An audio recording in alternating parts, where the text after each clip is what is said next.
बिस्मिल्लाहिर्रहमानिर्रहीम। अस्सलाम वालेकुम। आई एम एहसन खान और हमारा करंट टॉपिक है प्रो बिल्डर इन यूनिटी। और आज हम प्रो बिल्डर के थ्रू एक हाउस को डिज़ाइन करेंगे यूनिटी के अंदर। आज हम जो शेप बनाने की कोशिश कर रहे हैं प्रो बिल्डर के साथ एक हाउस को बिल्ड करने की कोशिश करेंगे। आप अपने हाउस को न्यू पॉली शेप के साथ भी बिल्ड कर सकते हैं, लेकिन मैं एक प्री डिफाइंड शेप को यूज़ करके अपने हाउस को बिल्ड करने की कोशिश करूँगा। तो न्यू शेप टैब के अंदर जाके मैंने क्यूब को सेलेक्ट कर लिया, ठीक है, क्योंकि मेरे हाउस स्क्वायर है तो इस वजह से मैंने अपने जो बेसिक शेप मैंने यूज़ की है वो है क्यूब। आपने इस क्यूब की जो भी प्रॉपर्टीज़ आपने सेलेक्ट करनी है वो कर सकते हैं। मैं इसको स्केल कर देता हूँ 1 एक्स एक्सिस के ऊपर, 1 वाई एक्सिस के ऊपर एंड 1 जी एक्सिस के ऊपर, और इसको ड्रॉ कर देते हैं।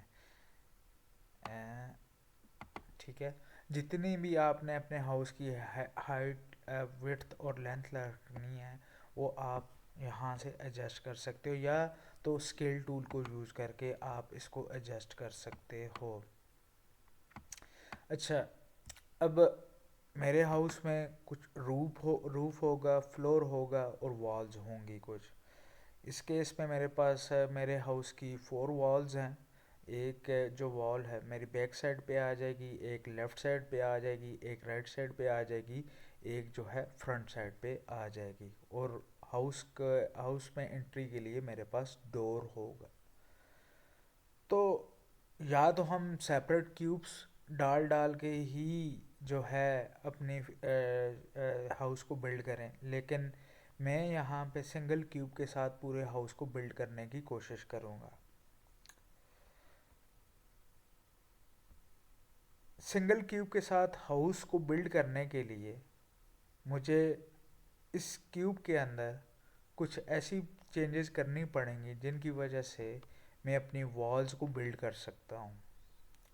तो मेरी वॉल्स यहाँ पे टॉप के ऊपर आएंगी। ये मेरा क्यूब जो है एज अ फ्लोर एक्ट कर रहा है, और इसी फ्लोर में से मैं अपनी वॉल्स को निकालने की कोशिश करूँगा।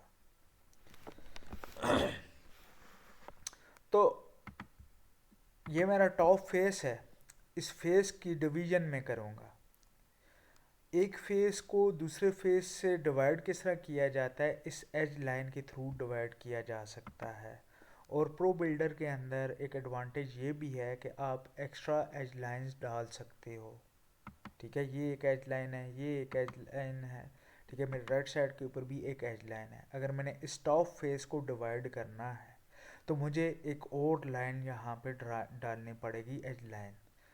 तो एज लाइन डालने के लिए मैंने एज सिलेक्शन टूल यहाँ से सिलेक्ट किया टॉप से, और मेरी एज की प्रॉपर्टीज़ प्रो बिल्डर पैनल के अंदर अनेबल हो गई। इंसर्ट एज लूप का जो ऑप्शन है आपके पास, ये एक्स्ट्रा एज लाइंस डाल देगा इस फेस के ऊपर। लेकिन एज लाइंस डालने के लिए आपने एक बात याद रखनी है कि अगर आप हॉरिजेंटल एज लाइन को सिलेक्ट कर रहे हो तो जो लाइन जो ड्रॉ होगी वो वर्टिकल ड्रॉ होगी। तो इस केस में मेरी वॉल एक इस तरफ भी आएगी, लेफ़्ट साइड पे भी आएगी और राइट साइड पे भी आएगी। ठीक है, तो मुझे वर्टिकल एज लाइंस चाहिए, तो मैंने हॉरिजेंटल एज लाइन टॉप को सिलेक्ट किया है और इंसर्ट एज लूप के ऊपर क्लिक किया, तो इसने मेरी एक न्यू एज लाइन यहाँ पे ड्रॉ कर दी। अब जितनी मैंने वॉल रखनी है इस एज लाइन को मैं मूव टूल के थ्रू मूव कर देता हूँ। फॉर एग्जांपल मेरी वॉल इस एरिया के अंदर आएगी। अच्छा, जब आप ये मूवमेंट कर रहे हो तो एक बात ध्यान में रहे कि आप इस एज लाइन को जो है सिलेक्ट करके मूव ना करें, बल्कि इन एरोज़ को मूव करें ताकि आपकी शेप ना डिस्टर्ब हो। अच्छा, ये तो मैंने अपनी वॉल का एरिया यहाँ पे डिफाइन कर दिया। नेक्स्ट मुझे इस साइड के ऊपर भी एज लाइन चाहिए, तो अगेन मुझे वर्टिकली एज लाइन चाहिए। तो हॉरिजेंटल एज लूप को मैंने सेलेक्ट करके इंसर्ट एज लूप के ऊपर मैंने क्लिक किया, तो प्रो बिल्डर ने मेरी एक न्यू एक्स्ट्रा एज लाइन यहाँ पे ड्रॉ कर दी। अब मैं इसे राइट साइड की तरफ मूव कर देता हूँ, तो ये मेरी वॉल राइट साइड के ऊपर भी आई थिंक सेम पोजीशन के ऊपर सेम डिस्टेंस है इस एज लाइन का इस एज लाइन के साथ और इस एज लाइन का इस एज लाइन के साथ। अब वॉल मेरी बैक साइड के ऊपर भी आएगी, तो उसके लिए मैं अब हॉरिजेंटल एज लूप को वर्टिकल एज लूप को सिलेक्ट करूँगा, वर्टिकल एज को सिलेक्ट करूँगा और इंसर्ट एज लूप के ऑप्शन को प्रेस करूँगा। तो अब आपने देखा कि मेरी जो एज लाइन ड्रॉ हुई वो वर्टिकली ड्रॉ हॉरिजेंटल ड्रॉ हुई, और इसे जितनी मुझे वॉल चाहिए बैक साइड के ऊपर बैक फेस के ऊपर मैंने उसे ड्रॉ कर दिया या मूव कर दिया। अगेन मुझे फ्रंट के ऊपर भी वॉल चाहिए, तो अगेन वर्टिकल एज को मैंने सेलेक्ट किया, इंसर्ट एज लूप के ऊपर गया और अगेन मैंने मूव टूल को यूज़ करके अपनी एज लाइन को मूव कर दिया। अब मैंने अपने टॉप फेस को अगेन 8 फेसेस के अंदर डिवाइड कर दिया। आप और फेसेस के अंदर भी डिवाइड कर सकते हो इसी तरह एज लूप्स डाल के। अब मैंने इस फेस को बाहर निकालना है थोड़ा सा ऊपर, जो कि मेरी वॉल की तरह एक्ट करेगा। सॉरी। तो मैंने इस फेस सिलेक्शन टूल को यूज़ किया, तो मेरी यहाँ पे फेस की प्रॉपर्टीज एनेबल होगी।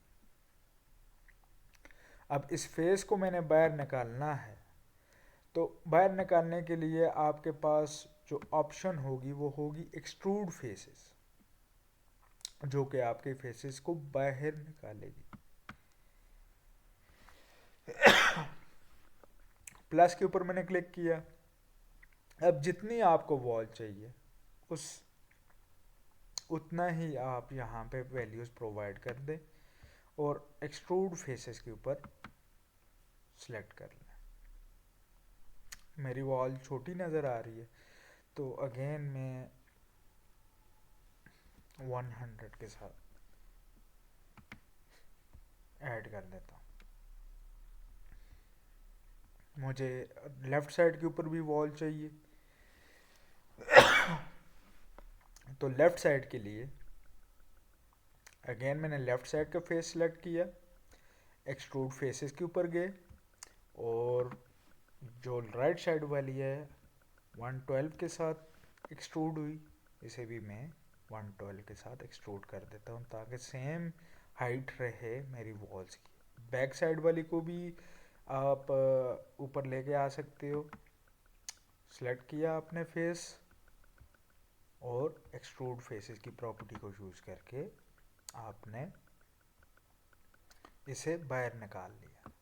अच्छा, एक शॉर्टकट की भी है जिसके थ्रू आप इस फेस को एक्सट्रूड कर सकते हो।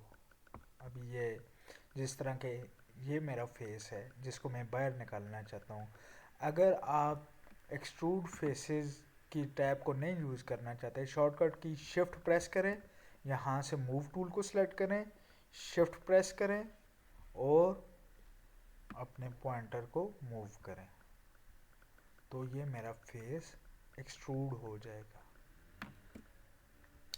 अगेन इस फेस को भी बाहर निकाल लेते हैं।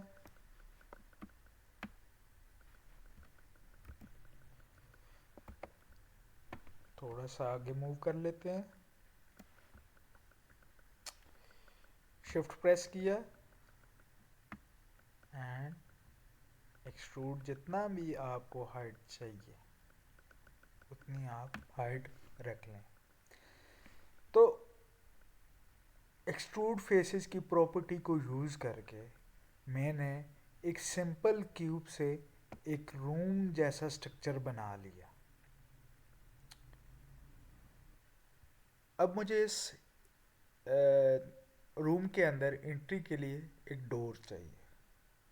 तो डोर बनाने के लिए पहले मैं एरिया डिसाइड कर लेता हूँ कि मैंने किस एरिया के अंदर अपना डोर बिल्ड करना है।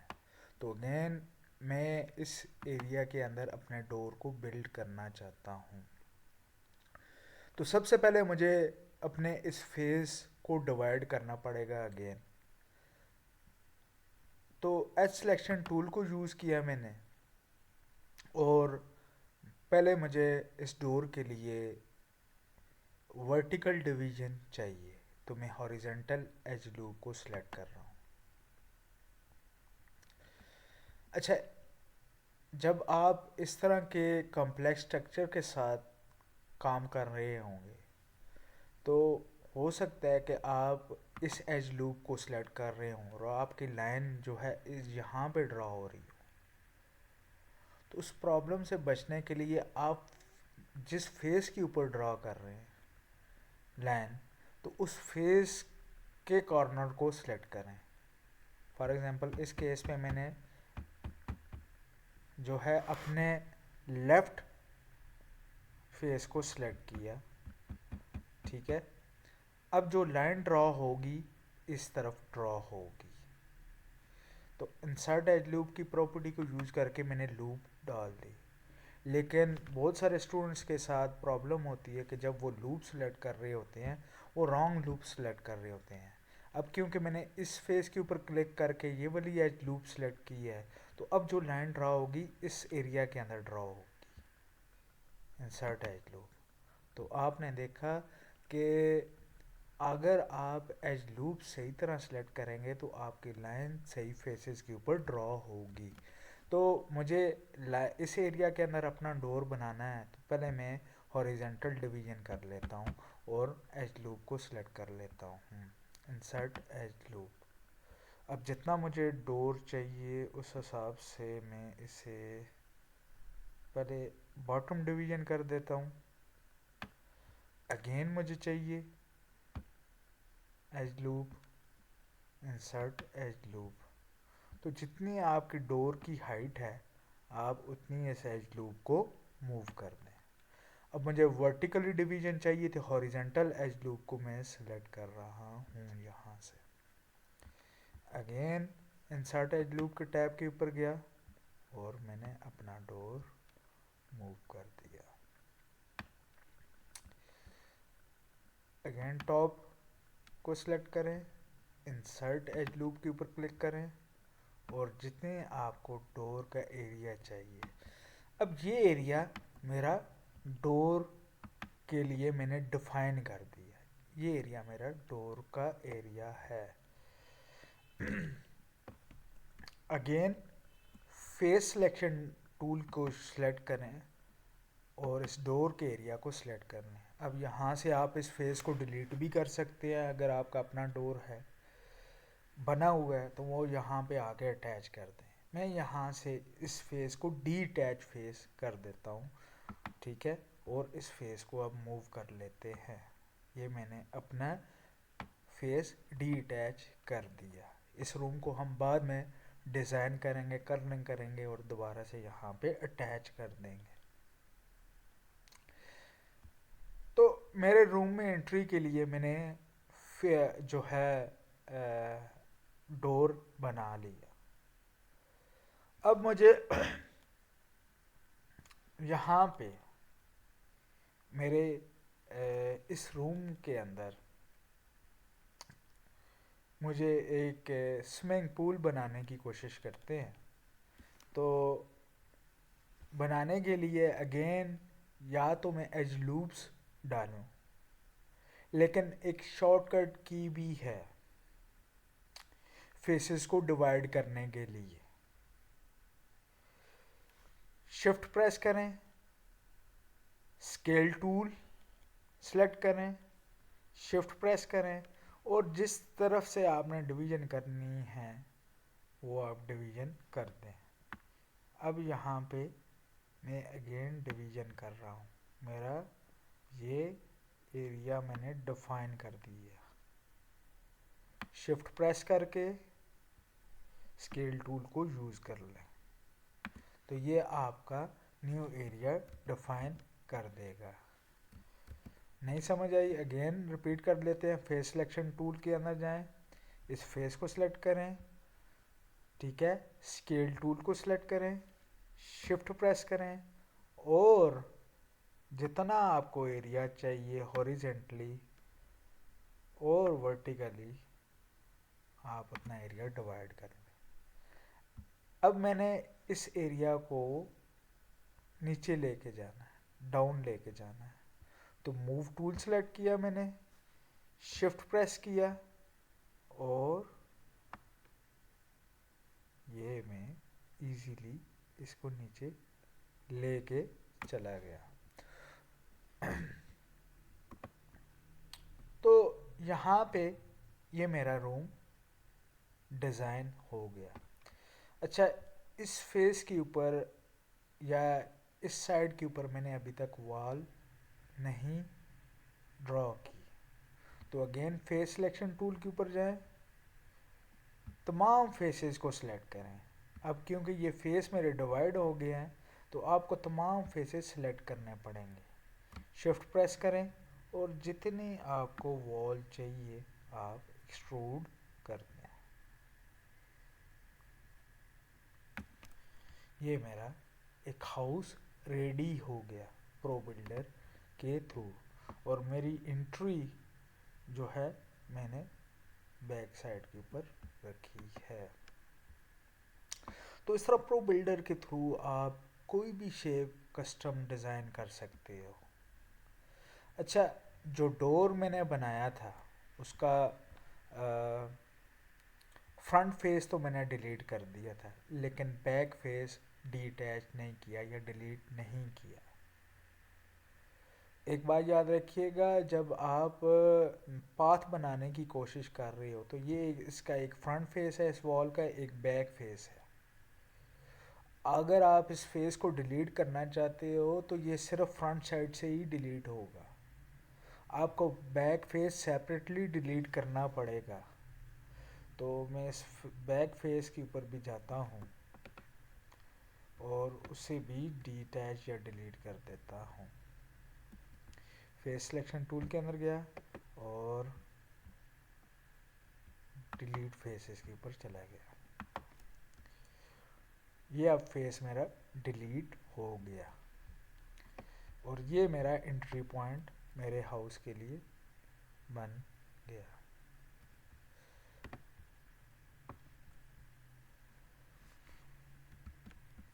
जहाँ से मैं इन हो सकता हूँ अपने हाउस से। अब हाउस के रूफ के लिए आप एक न्यू शेप ले लें। न्यू शेप में से आप पिरामिड सेलेक्ट कर लें या पॉली शेप आप यूज कर सकते हैं। जितनी आपको शेप चाहिए आप शेप सेलेक्ट कर लें और अपने हाउस के अकॉर्डिंग उसे एडजस्ट कर दें। इसकी जी डायमेंशन इस तरह सेलेक्ट कर लेते हैं। थोड़ा सा स्केल टूल अप्लाई कर लेते हैं इसके ऊपर।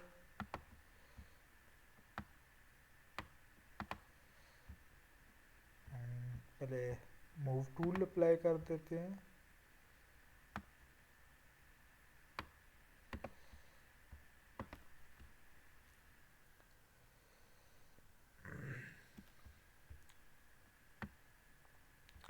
ये मैंने मूव टूल अप्लाई कर दिया है।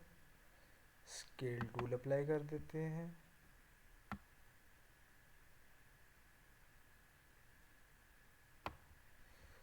थोड़ा सा इसे राइट साइड के ऊपर मूव कर देते हैं और थोड़ा सा आगे मूव कर देते हैं और थोड़ा सा स्केल भी कर देते हैं।